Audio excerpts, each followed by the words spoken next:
Bugun sizlar bilan darsimizni ikkinchi qismini boshlaymiz. Ikkinchi mashq. Bularda aytib o'tganki, o'sha misollarni soddalashtiring degan. Xo'p, bitta-bitta tahlil qilib, o'rganib chiqamiz. Birinchi savolni o'zi kitobda yechib mana berib o'tgan. Shuning uchun bu yoqqa yozib o'tirmadik. Ikkinchi misoldan boshlaymiz. Xo'p, 3x ning kvadrati ko'paytirilgan 2x ning kubi.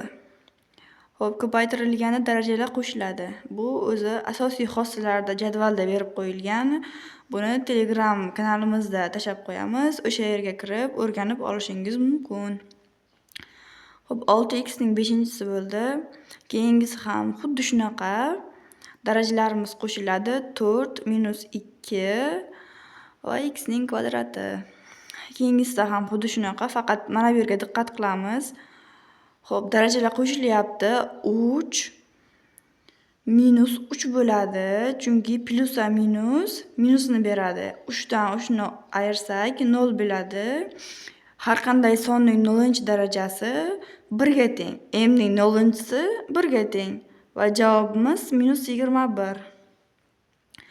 Keyingisida ham xuddi shunaqa. Bu faqat darajasida minus kelgani uchun 1 taqsim deb olamiz. Har qanday savol kelsa darajasida, mana bu yoqqa qarasak, ana a ning -6-chisi deyapti. Minus keldimi 1 taqsimlik deb olamiz. Xo'p, keyingisi davom etamiz. 1 taqsim 2 ning kubi x kvadrat qavsda kubi. Buni hisoblaymiz. 2 ning kubi 8 va x ning 6-chisi. Keyingi savolimizda bunda ham oldidagi sonlarimiz bir-biriga ko'paytirib olinadi. -9 va a b ga b tarzida hisoblaymiz.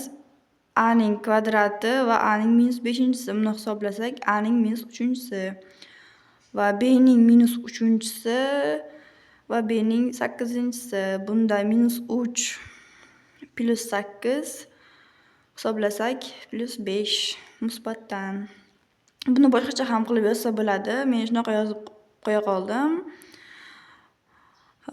7-savolimiz 3x ning 4-chisi va x ning -2-chisi qavsda uning kvadrati. Buni mahrajni hisoblab olsak, bir-biriga ko'paytiriladi. X ning -4-chisi bo'ladi va taqsim belgisi bo'lishni bildiradi. Va bunda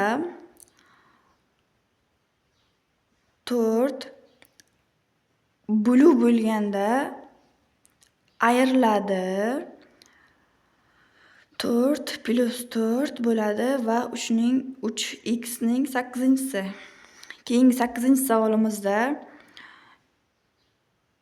x ning 3 taqsim 2-chisi va taqsim x ning 1 taqsim 2-chisi. Buni taqsim belgisini, kasr chizig'ini bo'luvga aylantirib olamiz, osonroq bo'lishi uchun va bu yoqda hisoblaymiz. Bo'luv bo'lgani uchun ayiramiz darajalarni. 3 taqsim 2 ayrilgan 1 taqsim 2. Umumiy mahraj bersak, o'zi bir xil mana. Ikkalasini ham mahraji bir xil ekan. Shuning uchun 3 dan 1 ni ayirsak 2, mahraji o'zi 2. 2 taqsim 2 1 ga teng. Javobimiz x ning o'zi. Xo'p, keyingi savolimizga o'tamiz. 9-savolimiz. 2m ning qavsda kvadrati ko'paytirilgan 3m ning kubi qavsda uning kvadrati. Birinchi har bittasini alohida hisoblab olamiz. Buni ham 4m ning kvadrati 9m ning 6-chisi va oldidagi sonimizni ko'paytiramiz. Bir-biriga 36 va darajalarni qo'shib qo'yamiz. M ning 8-chisi. Javobimiz 36 m ning 8-chisi. 10-savolimizga o'tamiz. A ning -1-chisi ko'paytirilgan a ning -2-chisi ning qavsda kvadrati. Buni birinchi qavs ichini hisoblab olamiz.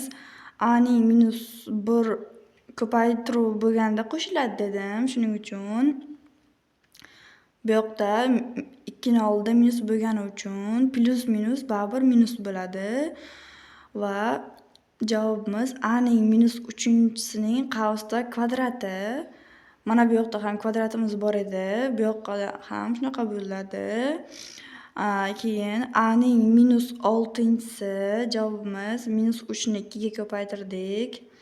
Va bu yoqda mana aytib o'tganimdek minusni ko'rdik darajada 1 taqsim deb olamiz. 1 taqsim Aning 6-si. Javobimiz ham xuddi shunaqa. Bularni mustahkamlab o'rganib chiqamiz. Va darsimiz shu yerda o'z nihoyasiga yetdi. Keyingi darslarimizda ko'rishguncha.